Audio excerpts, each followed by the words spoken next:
सूरज हमारी पृथ्वी से 3,33,000 गुना ज्यादा वजनी है। विशाल आकार और वजन के कारण इसके पास हमारे सोलर सिस्टम में सबसे ताकतवर ग्रेविटेशनल फोर्स है, जो सभी 8 ग्रहों को एक डायरेक्शन में अपने इर्द गिर्द घुमाता है। सूरज हमारी धरती को सही टेम्परेचर देता है, जिसकी वजह से यहाँ का पानी लिक्विड में रहता है और यही वजह है कि यहाँ जीवन पनपते हैं। लेकिन अगर सूरज तुरंत गायब हो जाए तो प्लैनेट स्पेस में इधर उधर अकेले निकल जाएंगे। हाँ, इसके साथ साथ सभी एस्ट्रॉयड और कॉमेट्स भी। एक भी एस्ट्रॉयड और कॉमेट्स प्लैनेट से नहीं टकराएंगे। सन के बिना धरती का टेम्परेचर जमाने वाला होगा, साथ ही समुद्र का सरफेस भी जम जाएगा। हाँ, चूँकि पानी के पास हाई थर्मल इनर्शिया होता है, जिसकी वजह से समुद्र के सतह तक पानी जमने में कई साल लग जाएंगे। यहाँ तक कि वैसे जीव जो समुद्र की गहराई में रहते हैं, उन्हें हाइड्रोथर्मल वेंट्स की वजह से कोई बदलाव महसूस नहीं होगा और ऑक्सीजन भी पर्याप्त मात्रा में मिलती रहेगी। लेकिन वक्त के साथ साथ ओशन का ऑक्सीजन भी खत्म हो जाएगा, जिसकी वजह से एनारोब्स जैसी क्रिएचर्स ही बच पाएंगे, क्योंकि इन्हें ऑक्सीजन की जरूरत नहीं होती। अर्थ का इनर कोर पिघला रहेगा, जिसकी वजह से कॉन्टिनेंटल ड्रिफ्ट और वोल्केनोज भी तो है और कई लाखों साल तक जिंदगी इसके आसपास बची रहेगी। अब ये जानते हैं कि सूरज के गायब होने से हमारे आसपास और खुद इंसान में क्या क्या चेंजेस होंगे। शुरुआत से बात करें कि क्या क्या चेंजेस होगा, तो सबसे पहले ये कि हम लोग सूरज गायब होने की बात को नोटिस ही 8 मिनट 20 सेकंड के बाद कर पाएंगे,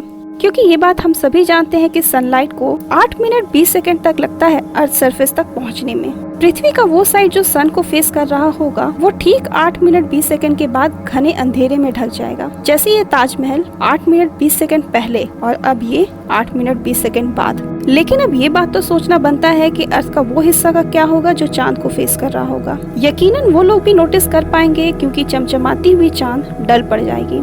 जब सभी सुबह उठेंगे तो उन्हें लगेगा कि उनका अलार्म क्लॉक खराब हो गया है। वैसे ये सीन थोड़ा मजेदार रहेगा, आपका क्या कहना है? जैसा कि हम लोग जानते हैं कि सूरज की वजह से पेड़ पौधे सोलर एनर्जी को केमिकल एनर्जी में कन्वर्ट करता है, जिससे ऑक्सीजन मिलता है। अब पेड़ पौधों को फोटोसिंथेसिस के लिए सोलर एनर्जी हमारे अर्थ के आसपास वाले स्टार से लेनी होगी, जो कि इतनी कम होगी कि लगभग फोटोसिंथेसिस खत्म हो जाएगी। लेकिन वातावरण में पहले से जमे ऑक्सीजन आगे कई सालों के लिए ऑक्सीजन की कमी नहीं होगी। आपको ये जानकर हैरानी होगी कि एक साल में अर्थ के सभी लोग 6 × 10⁹ kg ऑक्सीजन सांस लेने में यूज करते हैं, और हमारी धरती के पास 10⁻15 kg ऑक्सीजन मौजूद है। यानी लगभग 1,65,000 साल तक के लिए ऑक्सीजन की कोई कमी नहीं होगी। बड़े बड़े पेड़ आगे कुछ सालों तक के लिए जी सकेंगे, क्योंकि उनके पास पॉलीसैकेराइड स्टार्च के नाम पर इनफ ऊर्जा होगी। दिन और रात में तो कोई फर्क नहीं रहेगा। अभी सूरज के प्रेजेंस में अर्थ का 14 डिग्री टेम्परेचर होता है। एक सप्ताह के अंदर ही टेम्परेचर 0 से -17 डिग्री पहुंच जाएगा। वैसे रशिया में विंटर सीजन में कुछ इतना ही वहाँ का टेम्परेचर होता है, जिस वजह से उन्हें इतना फर्क तो नहीं पड़ेगा। धीरे धीरे 1 से 2 साल के अंदर -200 डिग्री सेल्सियस टेम्परेचर पहुँच जाएगी। सूरज गायब होने के 1000 साल बाद ये वो वक्त होगा जब समुद्र पूरी तरह से ठोस जम चुका होगा, जहां तापमान -400 डिग्री सेल्सियस तक पहुंच चुका होगा। और हाँ, अब तक एटमॉस्फेयर भी तबाह हो चुकी होगी, जिसके कारण स्पेस के सारे खतरनाक कॉस्मिक रेडिएशंस पृथ्वी से टकराएगी। क्या इतनी ज्यादा ठंड हमारी जिंदगी और वातावरण को कोई इफेक्ट करेगी? हाँ, बिल्कुल। ये बहुत कम चांस होगा कि इंसान इस बर्फीले धरती पर नजर आए। कुछ जगह जैसे येलोस्टोन आइसलैंड ये जियोथर्मल प्लेस है, जहाँ इंसान दिख सकते हैं। हो सकता है कि इंसान आज की तरह धरती के सतह में नहीं, बल्कि अंदर अपना घर बना ले। इंसान का बचने का एक ही तरीका है कि वो सबमरीन की मदद से समुद्र के उन थर्मल वेंट्स के पास जाकर अपने लिए सुरक्षित तापमान तलाश कर ले। हमारा इन्वायरमेंट इतना डेंस हो जाएगा कि शायद ही यहाँ से कोई प्लेनेट दिख पाए। सैटेलाइट जो सोलर एनर्जी से चार्ज होता है, वो सब धीरे धीरे शट डाउन होने लगेगी, जिससे सीधा नुकसान टेलीविजन, फोन पर बात करना और तो और हमारा इंटरनेट,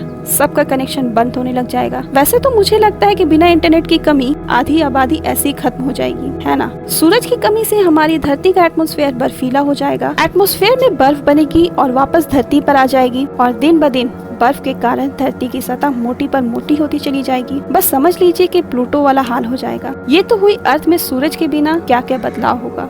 ये तो हुई अर्थ में बिना सूरज के क्या क्या बदलाव होगा। लेकिन सूरज सिर्फ हमारे अर्थ को ही नहीं, पूरे सोलर सिस्टम को एक मोमेंटम में रखता है। तो सूर्य के बिना सोलर सिस्टम का क्या होगा? सबसे पहला चेंज तो ये होगा कि प्लैनेट्स ऑर्बिट में ना घूमकर सीधे लाइन में आउटर स्पेस में सीधी निकल जाएंगी। गैस जायंट प्लैनेट तो पूरी तरह से सख्त जम जाएगी। सब प्लैनेट अकेले इस विशाल ब्रह्मांड ब्रह्मांड में गुम हो जाएगी। और अगर किस्मत अच्छी रही तो उन्हें कोई दूसरा सूरज अपनी तरफ पुल कर लेगा और वो वहाँ अपनी नई जिंदगी की शुरुआत कर लेंगे। वैसे तो ये सब पॉसिबल फिलहाल नहीं है, लेकिन 5 बिलियन साल बाद सूरज खत्म हो जाएगा, जिसकी डेथ के साथ साथ हमारे रंगीन सोलर सिस्टम भी तबाह हो जाएंगे। सीधी सी बात है कि बिना सूरज के ग्रहों की कोई भविष्य नहीं। अगर आपको हमारा ये वीडियो पसंद आया हो तो प्लीज इसे लाइक, शेयर और सब्सक्राइब जरूर कीजिएगा।